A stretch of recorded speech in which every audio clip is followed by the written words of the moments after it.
Hey, fourth grade mob, it's Miss Moldy here, and we are ready for another great day of math. Just so you know, this is going to be our last week in our decimals unit. There will be a test coming up on Friday that you will take at home. And then next week we'll get started with our next math unit of the year, which is on geometry and angles, and it's going to be awesome. So today's goal, we actually have two parts to this lesson. So this is the first part. I don't think it will take you very long. It's almost a review of some things that we've done before. And then there's a second video that will be coming your way about adding decimals. So our goal for this first part is comparing the size of decimal fractions. So let's take a look at this first example, 4/10 and 6/10. And when we compare numbers, we use the less than, greater than, or equal to signs. So we have less than, greater than, oopsies, it's the same thing. Less than, greater than, or equal to. A lot of people like to think about it as the alligator or the crocodile, and it always wants to eat the bigger amount. So I'm hoping that right off the bat you can see in this example that 6/10 is larger than 4/10. We know that when the denominator is the same, we can just look at the numerators to tell us, well, which one do we have more of, because the pieces are the same size. However, I would like to just show that to you using the visual model down below. So I'm going to show 4/10 on this first one. So there's 1/10 shaded, 2/10, 3/10, 4/10. And then if I do the same thing for 6/10, let's see if I can make my marker a little bit bigger. There we go. 1, 2, 3, 4, 5, 6. So hopefully you can clearly see that the 6/10 is bigger than 4/10. So again, when the denominator is the same, that means the pieces are the same size. And so we can just look at the size of the numerators. All right, you with me so far? Let's take it to another one. Well, what's different about this example? Can you see? So I have 6/10 again, but now I'm comparing it to 40/100. Well, wait a minute. How do I compare fractions when the denominators are different? Think about that. Well, we could show this in picture form. Let's go ahead and do that. So I'm going to use my highlighter tool. Okay, so I'm going to shade in 1, 2, 3, 4, 5, and 6/10. Okay, and then if I shade in 40/100, okay, well, it would take me a long time to do. Okay, 1, 2, 3, 4, 5, 6, 7, all the way up to 40. But we know that there's 10 hundredths in a row, or I should say a column. So there's 10, 20, 30, 40. So can you see which one's bigger? Yep, you got it. 6/10 is bigger than 40/100. The other thing that we should think about is equivalent fractions and how we can make equivalent fractions.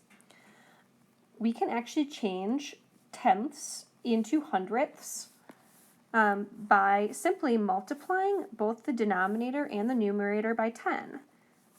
So if I multiply 10 times 10 and 6 times 10, I will get 60/100. We can use that zeros trick, right? So now you can compare that way as well. If I can do this right, I can show you on my picture that I didn't change any of the amount that's shaded in green. I could, but if I broke this into hundredths,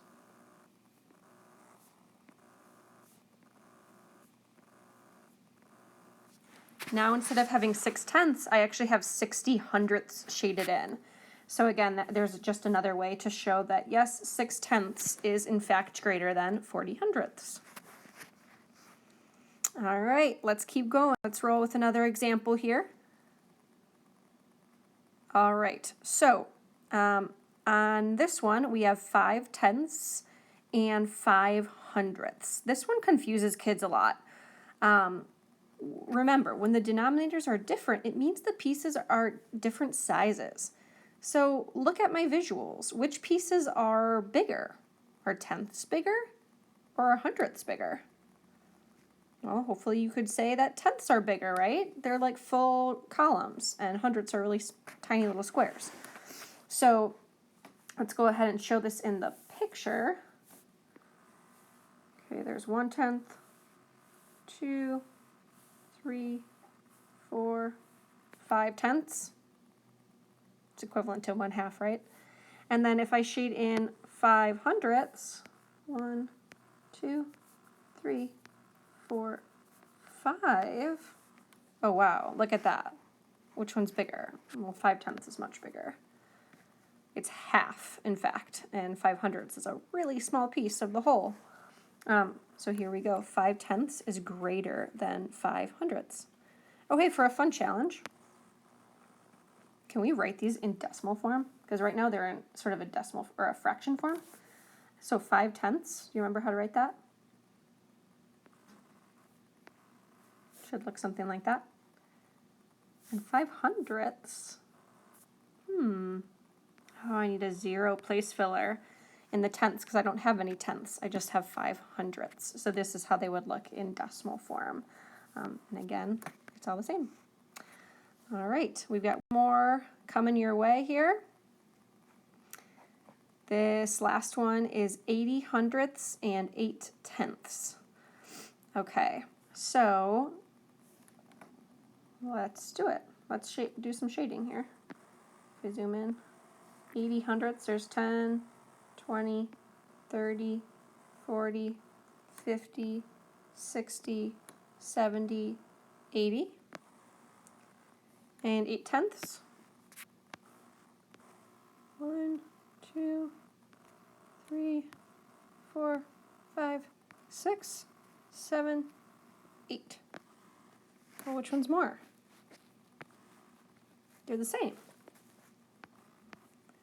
right? And again, we could use equivalent fractions. If I multiply my numerator and denominator by the same, I can find out that 8/10 is actually the same as 80/100. They're exactly the same. They're equal. So we put an equal sign there. All right, hopefully that made sense to you. So your final assignment here for this one is you're going to go into Seesaw, and I want you to find an activity. It's called Comparing Decimal Fractions. There's 4 problems that you need to solve by filling in the gray circle with the less than, greater than, or equal to sign. We'd also like you to record your voice and explain how you knew which decimal fraction was larger. And then go ahead and post that so that your parents and Mr. O and I can see it. Awesome. Thanks, guys. Good job and good luck.